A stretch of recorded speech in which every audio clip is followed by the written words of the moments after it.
Heyo, back again. Yeah, so this is, I think, I don't know what number painting. Lost count, which is pretty cool. I'm really enjoying this, a lot, I'm enjoying posting, I'm enjoying painting, just listening to Public Access Radio, WFMU, check them out, support them. Um, and yeah, I'm just having a great fucking time, man.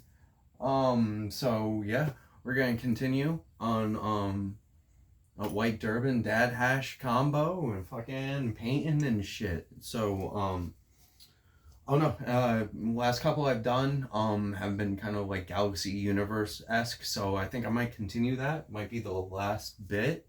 I have some ideas further for this weekend. Maybe robots. I don't know. I'm gonna try. Um, yeah, let's get into it.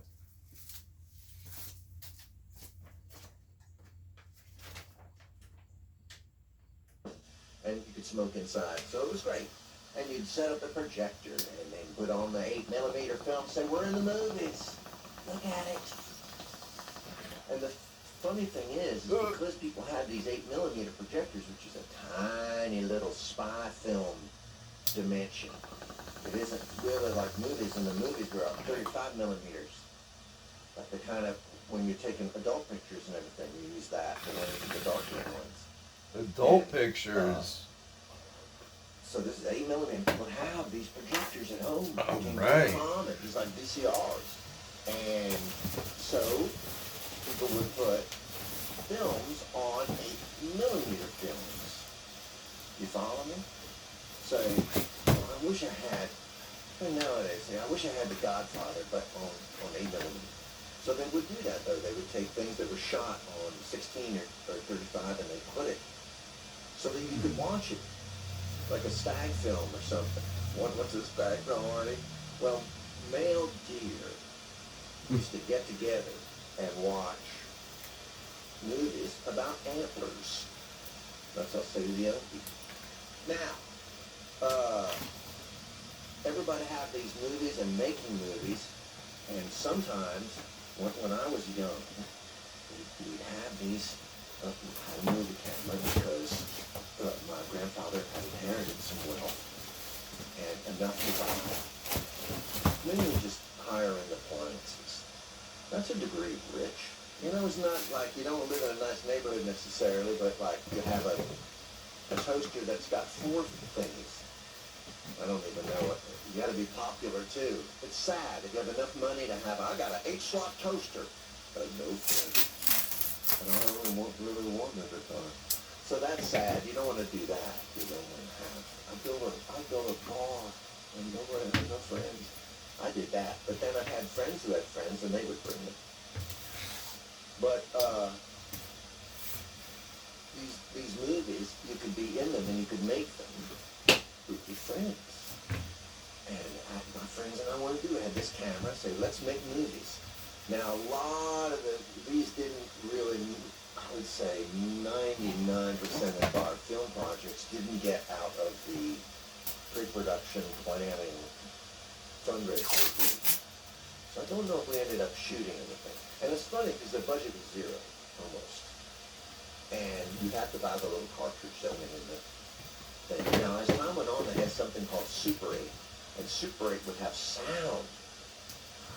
So you could make sound movies. Sound And movies. silent movies are better than bad sound movies. Everyone knows this. The sound can ruin a movie. It will take you out of a movie. It will take you out of the reality. Isn't that funny? Quicker than bad visuals will. Because you watch a film, and it's unrealistic in any way, or it's jarring in any way. First of all, you close your eyes. And, that's just part of it. And another thing is that you're more accepting for visual things that are screwy, because you think, I'm tripping. Or, or something, or I don't know, I'm dreaming. Now, if sound is bad, it can grate. It can really be something extra annoying about it, can draw you out of the film. It doesn't match what I'm seeing. And it's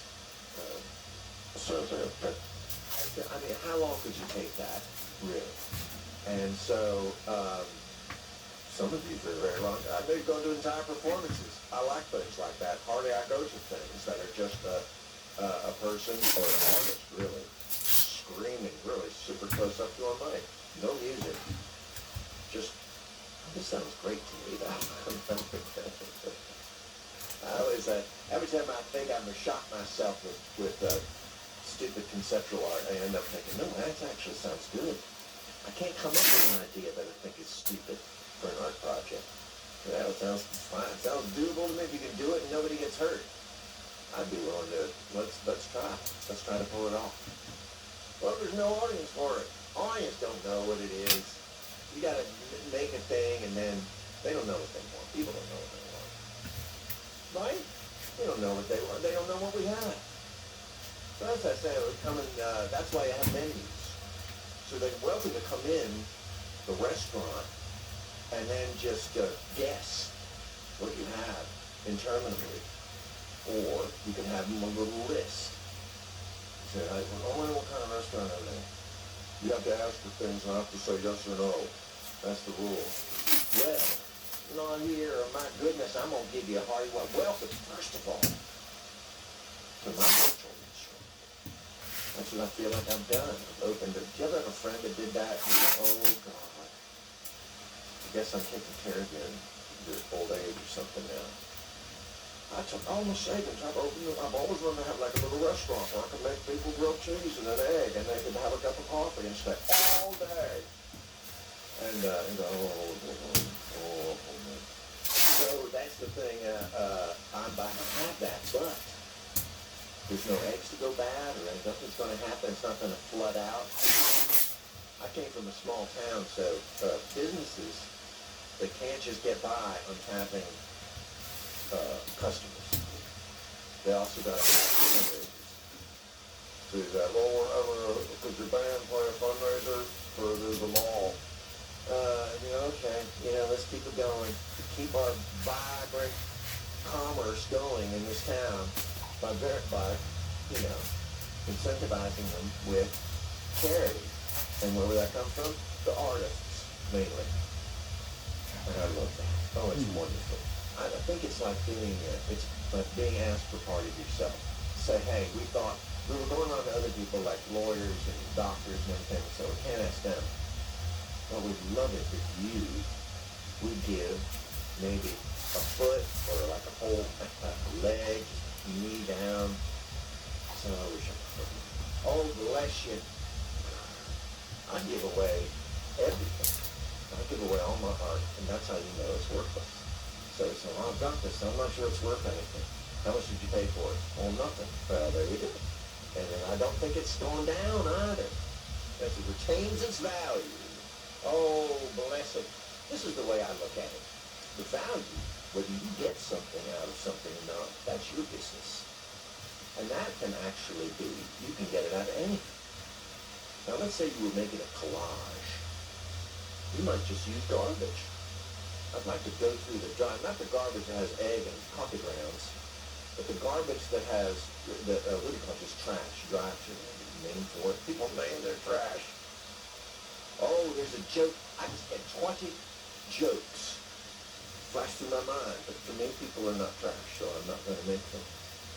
They're, until they're dead. And then there's the disposal problem. Bless your heart. I love you, but your dead body's a different thing. I'm going to honor it and respect it and dispose of it with dignity. But I don't feel it's you.